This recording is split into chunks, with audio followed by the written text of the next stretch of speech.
路環係澳門保存天然石景最多嘅一個島，眾多奇石分佈島內各處，形態惟肖惟妙，千奇百趣，而且同路環嘅歷史、傳說以及風俗有密切嘅關係。唔單止構成可貴嘅景觀，亦都係鄉土傳統文化同埋集體記憶嘅一部分。路環南岸石景係從黑沙龍爪角經竹灣、蘆洲潭、鄉村馬路，再到譚公廟前地，沿途我哋一齊欣賞大自然嘅鬼斧神工。其中啦，龍爪角、龍爪觀圖啦，更被評選為澳門新八景之一。今日啦，我哋邀請咗澳門旅遊學院黃婉賢副教授啦，同我哋一齊尋訪路環南岸石景。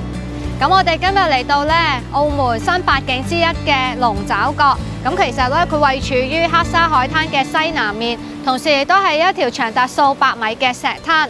咁點解呢個地方要叫做龍爪角呢？因為裡面有龍爪石，而龍爪石咧更加係黑沙村嘅標誌性石景。相傳咧，天上面有一條小龍，佢因為偷食咗蟠桃而捉弄咗玉皇大帝。咁玉皇大帝於是乎將佢貶落凡間，囚禁喺茫茫南海小島岸邊嘅一個岩石裡面啊！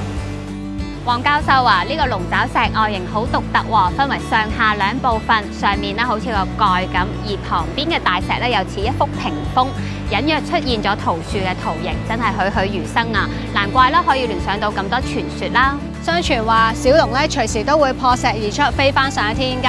咁呢個地方咧喺個山腳位置有一個巨石，所以又叫做龍爪台啦。咁小龍咧係頭向龍爪台，係作為將來咧小龍飛升上天嘅時候所使用嘅跳台㗎。路環嘅石頭啦，唔單止外形獨特啦，仲有好多奇石，有趣啦、凄美動人嘅傳說喺坊間啦，一直咧都流傳到而家㗎喎。當中咧就以大靈龜、靈龜媽媽、靈龜保姆、靈龜姨姨同埋小靈龜嘅故事最富傳奇色彩啦。咁由於而家受建築物所擋啦，大靈龜就只能夠喺路環碼頭嗰邊望過嚟。每當退潮嘅時候，大靈龜就會慢慢浮出水面，就好似慢慢向住岸邊爬過去咁㗎。據說咧，大靈龜咧本身係南海龍宮嘅丞相，好可惜啦，海龍王誤信讒言，迫害佢哋。咁最後咧，佢哋一家咧就逃到路環，最後失散咗喎。咁而小靈龜咧，只可以喺呢一個蘆洲潭石叢入面，隔住炮台山遙望大靈龜。雖然佢哋心靈相通，但係相會無期啊。至於靈龜媽媽啦，好辛苦咁追到路環啦，去揾大靈龜。咁啊，因為實在太攰啦，所以暈低咗喺聽海軒附近。咁據說咧，而家咧你企喺龜背上面啦，潮漲嘅時候咧，你都會覺得喐啦，同埋覺得頭暈嘅。而靈龜姨姨啦，都係因為太攰啦，浸咗喺石頭上面休息，但係到而家啦都冇起身喎。同樣地咧，靈龜保姆咧，亦都因為太攰而暈低咗啦。咁佢暈低嘅方向咧，其實係朝向住靈龜媽媽同埋遠處嘅大靈龜㗎。喺佢背上面嘅大字咧，其實就係顯示住佢想去揾遠處嘅大靈龜啦。聽咗咁多傳奇嘅靈龜家族故事，我知道路環啦，仲有塊湯人石嘅，就喺竹灣西南面泳池嘅對面，只有潮退嘅時候咧，先會露出水面。有啲泳客啦，唔知道呢段歷史啦，咁游水游到好攰嘅時候啦，都會喺石頭度曬太陽。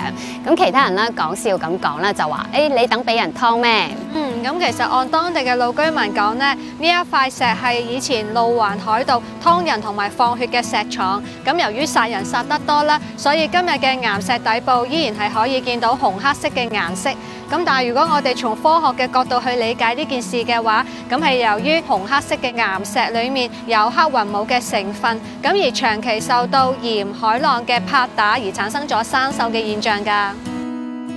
至於海盜點解要湯人呢？一嚟咧係要殺死冇人贖取嘅肉心，二嚟咧係要處死被捉翻嚟嘅奸細。當時咧外來人嚟到路環，如果查問啦而又冇辦法答出路環嘅親戚係邊個嘅話咧，都會被懷疑係官府派嚟偵查嘅奸細㗎。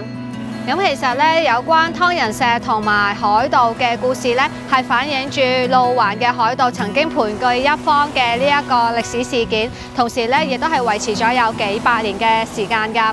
咁喺晚清時期咧，清政府其實曾經派兵去圍剿海盜，但係被擊退。咁去到鴉片戰爭發生咗之後，澳葡政府咧亦都曾經係派兵多次圍剿海盜嘅。但係直至到去1910年嘅時候，先至可以全面防控海盜㗎。我哋而家身處喺譚公廟，乜呢度又有怪石咩？怪石就冇啦，但係呢度就有一塊過路環勒石曉諭碑，佢係記載住清政府頒布禁止官兵向途經嘅漁民勒索嘅告示，同時亦都係我哋澳門最早嘅反貪污文物，反映住當時嘅社會實際情況。佢同立喺蓮峰廟入面嘅兩廣步堂示禁碑相互呼應，證明咗路環其實喺清代嘅時候係屬於漁船進出廣東海口嘅補給站啊。唔該晒黃教授為我哋介紹咁多歷史故事同埋民間傳說。其實呢啲故事啦，唔多唔少都反映住路環昔日居民嘅生活。